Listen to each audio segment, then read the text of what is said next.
Hello, I got something on a positive note. I make brownies for church a lot, and people love them. Like, uncommonly, they really like them a lot. And like, man, how did you do this? This is really good. I'm just thinking, I don't know, I didn't do anything other than what the box told me to do. I followed the directions. But it made me think about something. It's like, wow, all these desserts that you see, and people are just glued to the brownies. Like, the people involved in the ministry, the people who we help in the ministry, everyone, they really look forward to the brownies. I'm like, wow, and it makes me feel good. But I'm thinking, what am I doing? What am I doing extra that and that makes them so uncommonly good? Nothing. I'm not doing anything different. But I think a big reason for it is I make it with love. I do it because I love it. I love to give people things. So I think and where does love come from? Where does that type of love come from? The Holy Spirit. So it makes sense to me, considering that people just really like them, and I'm not doing anything extra. I got a question for you though. And I haven't asked for any copyright permission or anything. I hope this doesn't offend any big company bosses, because I'm not saying anything wrong. I'm actually kind of glorifying your label, so please don't. I hope I don't get in trouble for this. But I'm going to go ahead and present this now, since I have the idea and I have the time. What do this, brownies? What does something like this and this have in common? Well, they have something really good inside. The product is excellent. The product tastes so good and is awesome.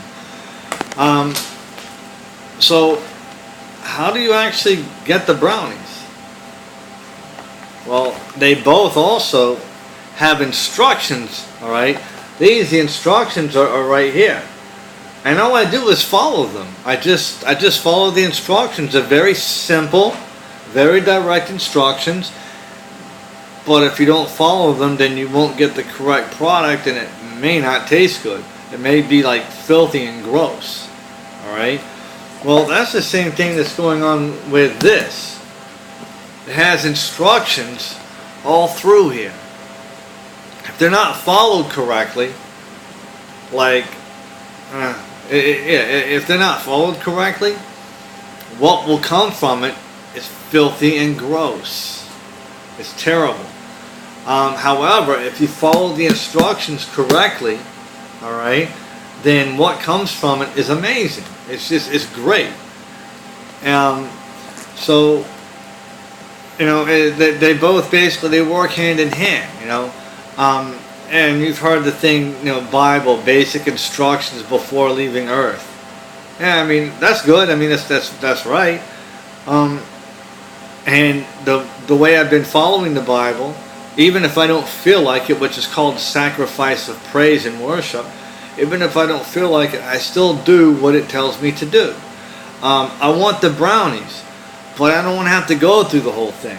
But in order to get the brownies, I have to do what it says to do it correctly, and then I get a great product. I get an awesome dessert.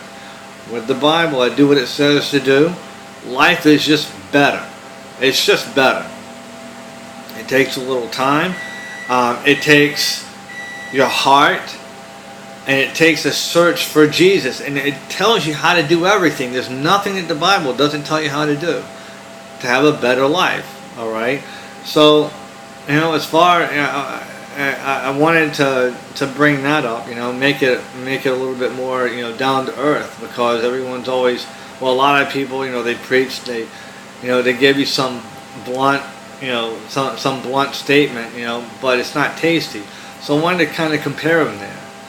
I don't know if I forgot anything. I'll figure it out later, but that's the basic. All right, so. Do it with love, all right? Have a great one.